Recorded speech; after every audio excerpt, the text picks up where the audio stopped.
I never thought I'd be here, sitting in the living room of what used to be our house, feeling like a stranger in my own life. My name is Emily, and just a few months ago, I was living what I thought was a happy life with my husband, Mark. We were the couple everyone envied, or so I believed.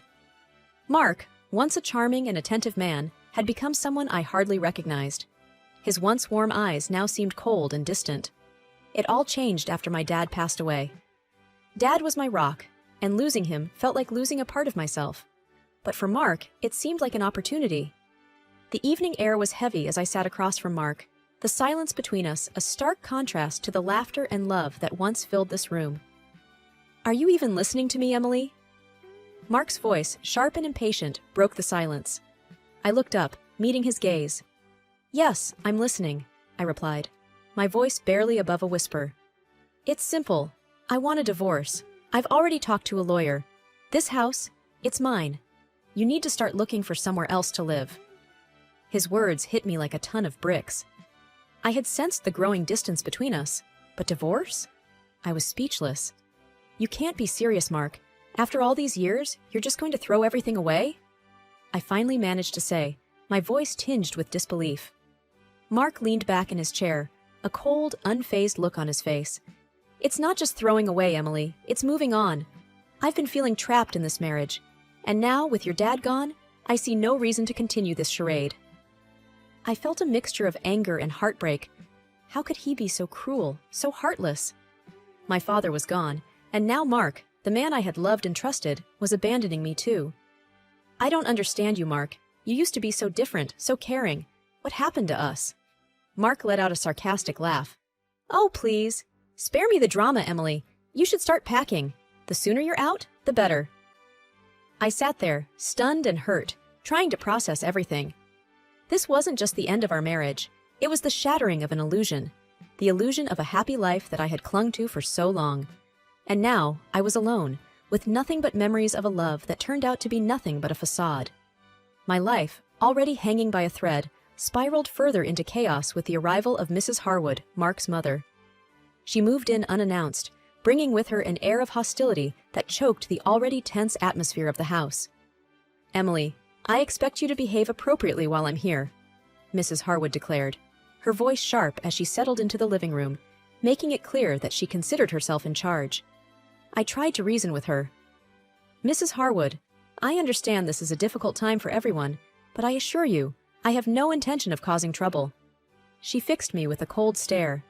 "Trouble seems to follow you, dear. I've seen how you and Mark have been living. It's no wonder my son wants a divorce." Her words cut deep, but I wasn't about to let her walk over me. "Mark and I are adults. We'll handle our matters ourselves. Your interference isn't needed." She scoffed. "Interference? I'm protecting my son from your manipulative ways.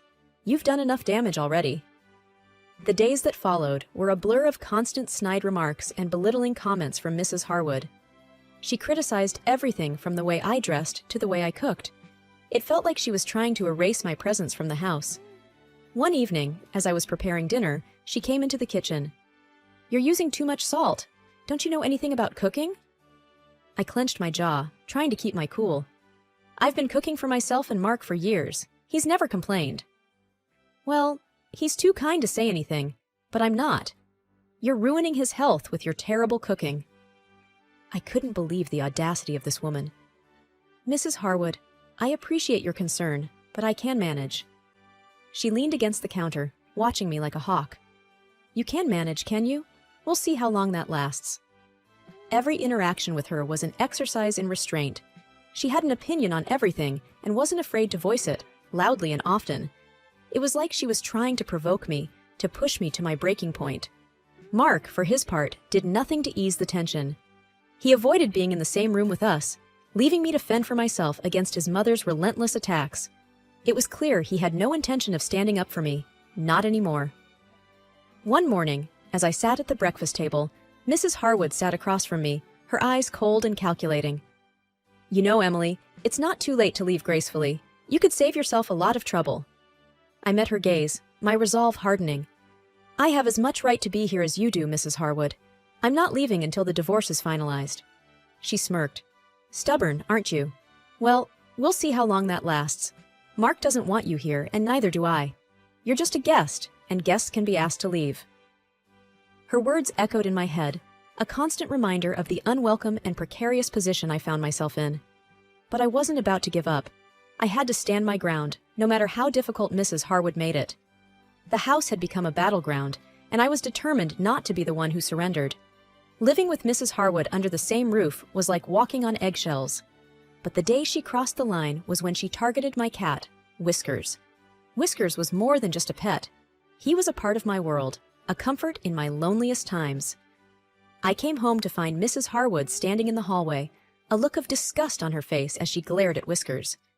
"That filthy animal," she spat. "I want it out of my son's house. It's either the cat or you, Emily." I felt a surge of anger.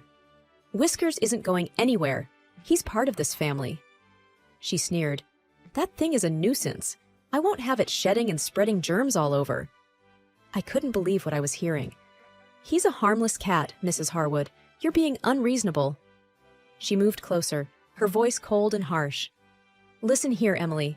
I call the shots now. Either that cat goes, or things will get very unpleasant for you." I knew arguing with her was futile. She had made up her mind, and nothing I said would change it. I had to think fast. That's when I remembered my friend Sarah, an animal lover who had always adored Whiskers. I called Sarah, my voice shaky. "Sarah, I need a huge favor. Can you look after Whiskers for a while? I'm in a bit of a situation here." Sarah was quick to respond. "Of course, Emily. What's going on? Are you okay?" I sighed. "It's a long story. I'll explain later. But thank you. You're a lifesaver." Packing Whiskers' things felt like a defeat, but I knew it was for the best. As I was about to leave with Whiskers, Mrs. Harwood blocked my path. "Finally, some sense," she said, a smug smile on her face. "I knew you'd do the right thing." I held back my anger. "This isn't over, Mrs. Harwood. I'm doing this for Whiskers, not for you." She laughed. "Oh, keep telling yourself that, dear, but we both know who's in charge here." One day, I found my clothes ruined. My favorite dress, my comfy sweaters, everything was bleached. It was no accident. I stormed into the living room where Mrs. Harwood was reading a magazine, looking too innocent. "Did you do this?" I held up the ruined dress, my voice shaking with anger. She looked up, feigning surprise. "Oh dear, what happened to your dress?" "Don't play dumb, Mrs. Harwood. You put bleach in the wash," I accused. She shrugged, a smirk creeping onto her face. "Oh, that. I was cleaning the machine. Must have forgotten to rinse it out. Accidents happen, dear." I was fuming. "This wasn't an accident. You did this on purpose." She leaned back, her eyes gleaming with satisfaction. "Prove it, Emily. It's my word against yours, and we both know who my son will believe." I felt helpless and defeated. She was right. Mark would never take my side over his mother's. Later that day, I confronted Mark. "Your mother ruined my clothes. You need to talk to her." Mark didn't even look up from his phone. "Mom said it was an accident. Stop making a big deal out of everything." I couldn't believe his indifference. "She's doing this on purpose, Mark. Can't you see what she's doing?" He sighed, annoyed. "Look, Emily, I don't want to get involved. Just stay out of her way." Stay out of her way? This was supposed to be my home, too. I realized then that I was alone in this. Mark wouldn't help me. His mother was out to get me, and I had to fend for myself. The destruction of my clothes was just the beginning of Mrs. Harwood's campaign against me. Each day brought a new challenge, a new way for her to assert her dominance and make me feel unwelcome in my own home. I started to notice little things missing or out of place. My favorite mug cracked, my pictures taken down from the walls, small but personal attacks. It was a psychological game, and she was playing to win. One evening, I came home to find the living room in a mess. My books were scattered on the floor, pages torn. I confronted Mrs. Harwood, who was sitting calmly with a cup of tea. "Did you do this?" I asked, holding up a torn book. She glanced at it, then back at me, with a cold, indifferent expression. "Oh, those old things? I thought they were trash. You should be more careful about what you leave around." I was outraged. "These are my books, Mrs. Harwood. You have no right to touch them." She shrugged, unfazed. "This is my son's house. I'll do as I please. Maybe you should start packing your trash." I felt a burning anger, but also a sense of helplessness. Arguing with her was pointless. She had made it clear that she didn't respect me or my belongings. The next morning, I found my toiletries thrown in the trash. My shampoo, my face cream, everything gone. I dug them out, my hands shaking with anger. This was more than just petty sabotage. It was a declaration of war. I confronted Mark again. "Your mother threw away my toiletries. This has to stop." He barely glanced at me. "Maybe it was a mistake. Just buy new ones." "A mistake? She's doing this deliberately, Mark. Can't you see that?" I was near tears, frustrated by his continued indifference. He stood up, his voice cold. "I'm not getting into this, Emily. Sort it out with her." Sort it out with her? How was I supposed to sort out deliberate cruelty? I tried to keep to myself, to avoid Mrs. Harwood, but she seemed to take my avoidance as a challenge. She'd make loud, snide comments about me on the phone, ensuring I could hear every word. She'd accidentally spill things on the floor I'd just cleaned, watch me as I cleaned up, a satisfied smirk on her face. One afternoon, I found my laptop screen cracked. It was the last straw. I stormed into the kitchen, where Mrs. Harwood was humming to herself.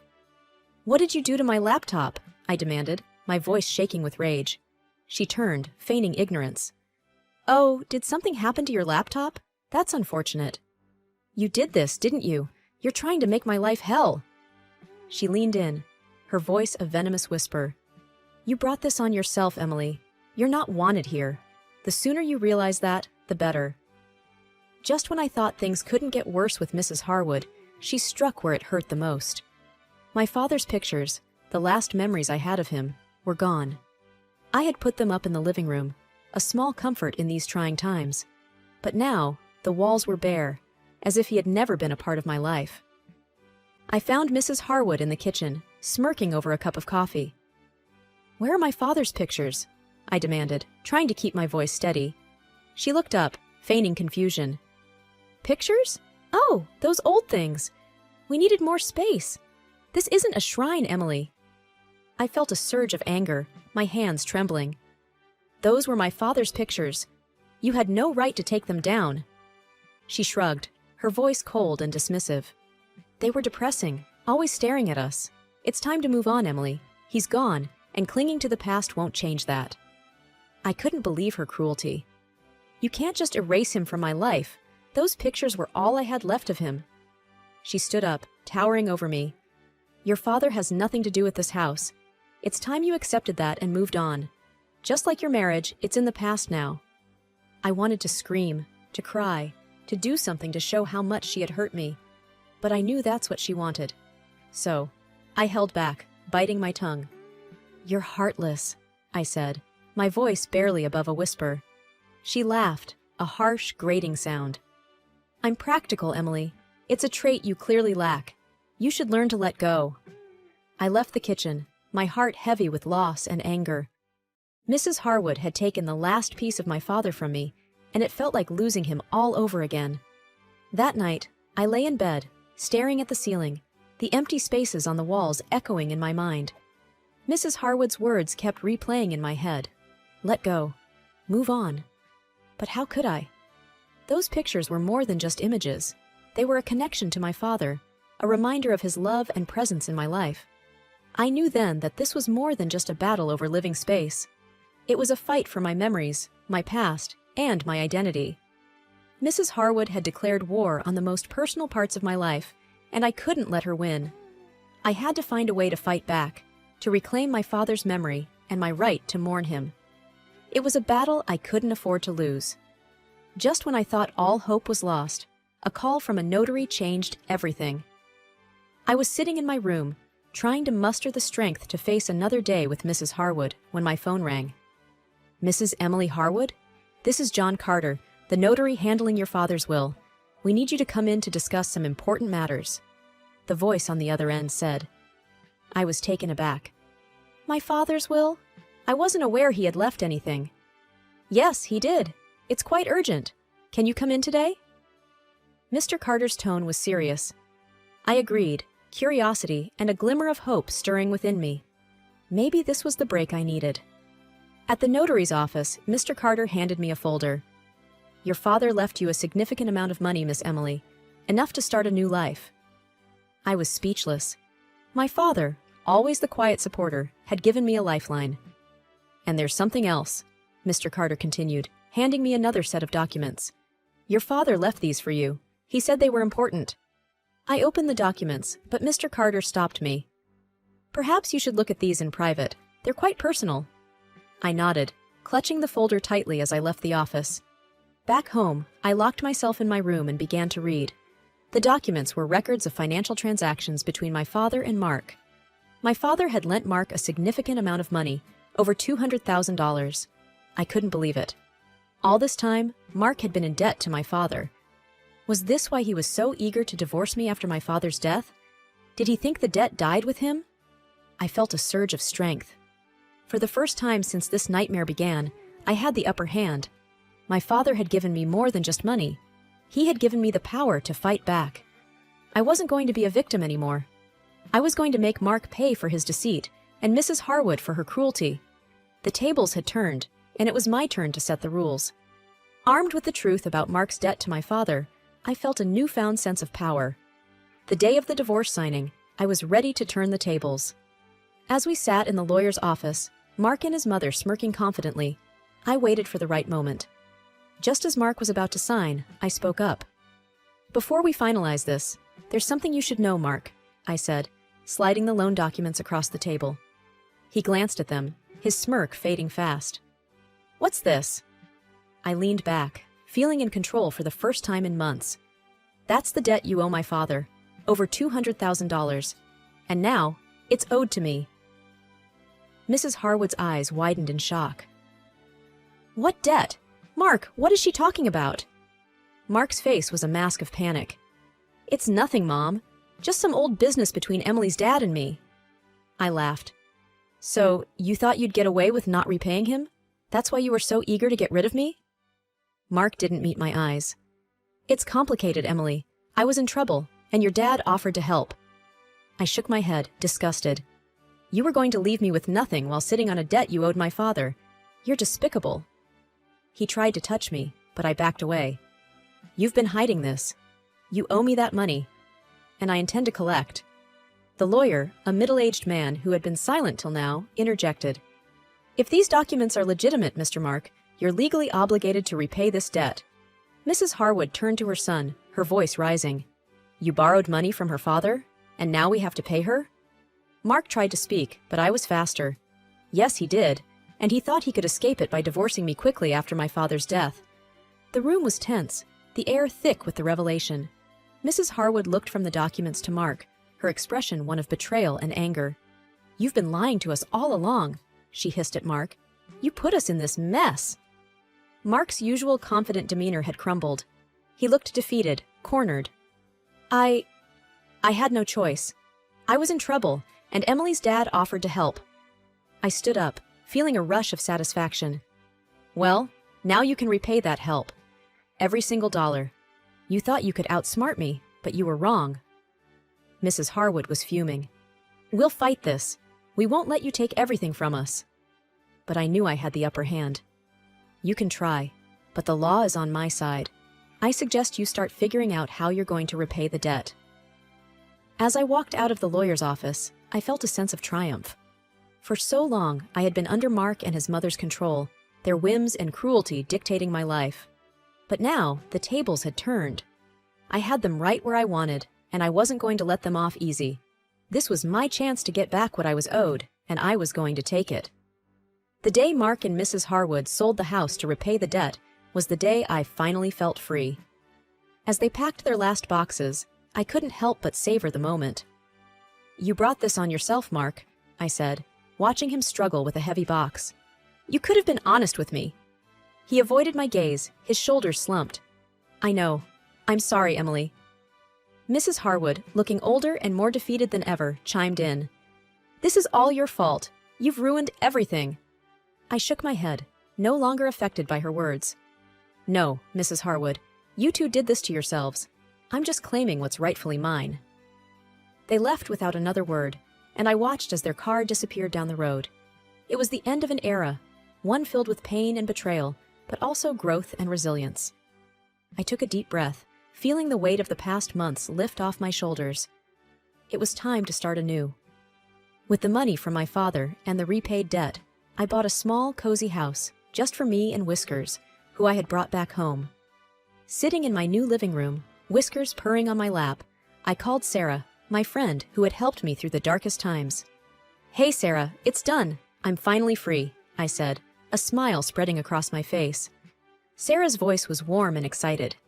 "That's amazing, Emily. I'm so proud of you. You've come so far." I looked around my new home, a sense of peace settling over me. "I have, and it's all thanks to people like you who stood by me." "You deserve all the happiness in the world, Emily. What's next for you?" Sarah asked. I thought for a moment. A fresh start, building a life that's truly mine, and maybe helping others who've been through what I have. As I hung up, I realized that this was more than just a new house. It was a new chapter, one where I was in control, free from the shadows of the past. I had not only survived, I had come out stronger. I stood up, Whiskers following me as I walked to the window, looking out at my small garden. It was a new beginning, a chance to rebuild and to find joy in the simple things. I had lost much, but I had gained even more, a sense of self, strength, and the courage to move forward. This was my story, my journey, and it was just beginning.